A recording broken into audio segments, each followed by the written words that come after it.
অবিলম্বে কর্মী বিক্ষোভ সামলাতে জরুরি বৈঠক তৃণমূলের।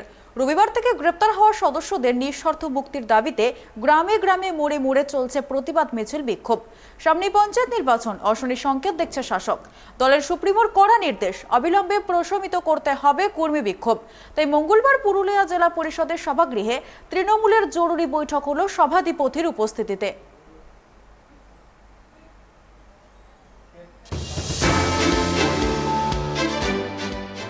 রেল টেকা থেকে ঘাগড়ঘেরা নিজেদের সামাজিক দাবির সমর্থনে জেলা জুড়ে দিকে দিকে চলছে কর্মী বিক্ষোভ। এরই মধ্যে শুক্রবার রাতে শালবনীতে তৃণমূলের সাধারণ সম্পাদক অভিষেক বন্দ্যোপাধ্যায়ের জনজোয়ার যাত্রায় মন্ত্রী বীরবাহা হাসদার গাড়ি আক্রান্ত হওয়ার ঘটনায় জড়িত সন্দেহে পুলিশ এখনো পর্যন্ত কর্মীদের সামাজিক সংগঠনের 9 জনকে গ্রেপ্তার করায় আগুনে ঘি ঢালার মতো সেই বিক্ষোভ দ্বিগুণ হয়েছে। রবিবার থেকে গ্রেপ্তার হওয়া সদস্যদের নিঃশর্ত মুক্তির দাবিতে গ্রামে গ্রামে মোড়ে মোড়ে চলছে প্রতিবাদ মিছিল বিক্ষোভ। সামনেই পঞ্চায়েত নির্বাচন, অশনি সংকেত দেখছে শাসক দল। দলের সুপ্রিমোর কড়া নির্দেশ, অবিলম্বে প্রশমিত করতে হবে কর্মী বিক্ষোভ। তাই পুরুলিয়া জেলা পরিষদের সভাগৃহে তৃণমূলের জরুরি বৈঠক হলো সভাধিপতির উপস্থিতিতে। ছিলেন শান্তিরাম মাহাতো, হলধর মাহাতো, হংসেশ্বর মাহাতো, নিয়তি মাহাতো সহ জেলা পরিষদ, ব্লক ও পঞ্চায়েত স্তরের জেলার তাবর দলীয় নেতা নেত্রীরা ও জনপ্রতিনিধিরা। বৈঠক শেষে শান্তিরাম মাহাতো জানিয়েছেন সুপ্রিমোর নির্দেশে এই বৈঠক। তিনি বলেন, কর্মীদের সামাজিক দাবির বিষয়ে যাবতীয় তথ্য রাজ্য সরকার কেন্দ্রে পাঠিয়ে দিয়েছে।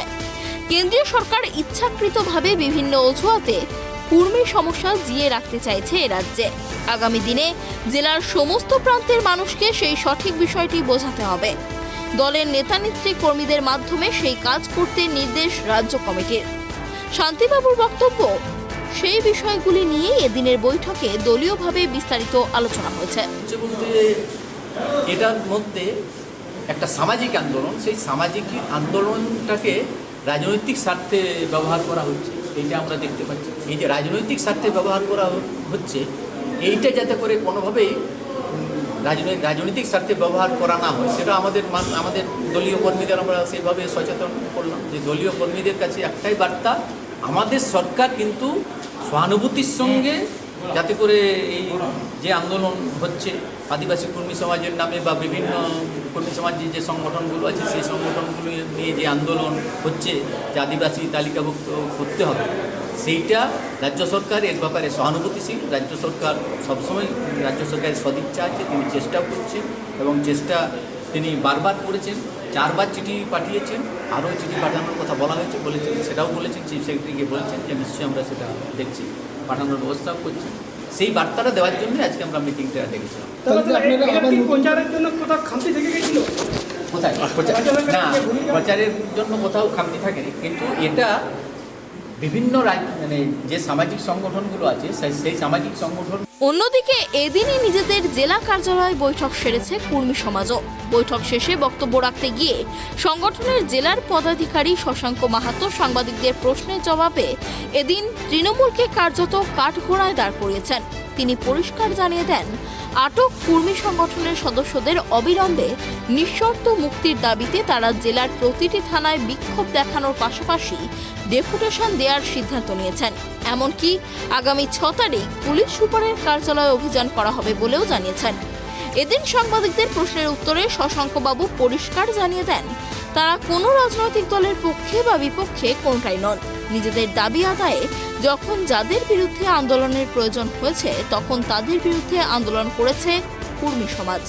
আজকে আমাদের একটা মিটিং জেলা কমিটি ডাকা হয়েছিল, তাতে আমরা এই সিদ্ধান্তে আইলাম যে আমাদের দুলাল মুর্মু যে আমাদের একটা যে অবজ্ঞার চোখে দেখেছেন যে কর্মীরাকে রোডে উঠায় মারব, রক্তের গঙ্গা বহাবো, এই ধরনের কথা বলেছেন।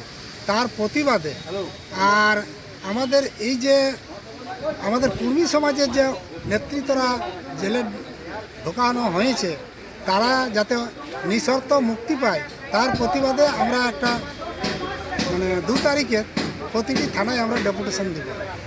আর 3 তারিখে আমরা জেলা পুলিশ সুপারকেও আমরা ডেপুটেশন দিব, যাতে আমাদের এই আন্দোলনটা যাতে জোরদার হয় আর যাতে আমাদের এরা মুক্তি পায়, তার জন্য আমরা এই ডেপুটেশনটা দিব।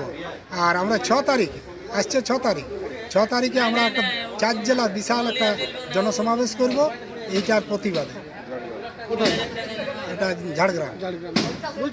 এদিন পুরুলিয়া মানভূম ভিক্টোরিয়া স্কুলের মাঠে কুর্মী ডেভেলপমেন্ট বোর্ডের এক আলোচনায় এদিন বোর্ডের তরফে সুশীল মাহাতো জানিয়েছেন, বিভিন্ন কারণে সম্প্রতি কুর্মী বিক্ষোভের জেরবার জেলার বিভিন্ন প্রান্ত, সেই সমস্ত সমস্যা সমাধানের পথ খুঁজতে আলোচনা বলে জানিয়েছেন সুনীলবাবু।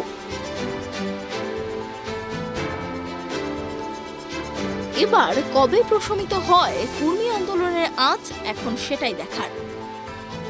পুরুলিয়া থেকে সিধু মান্ডির রিপোর্ট, ট্রাইব টিভি।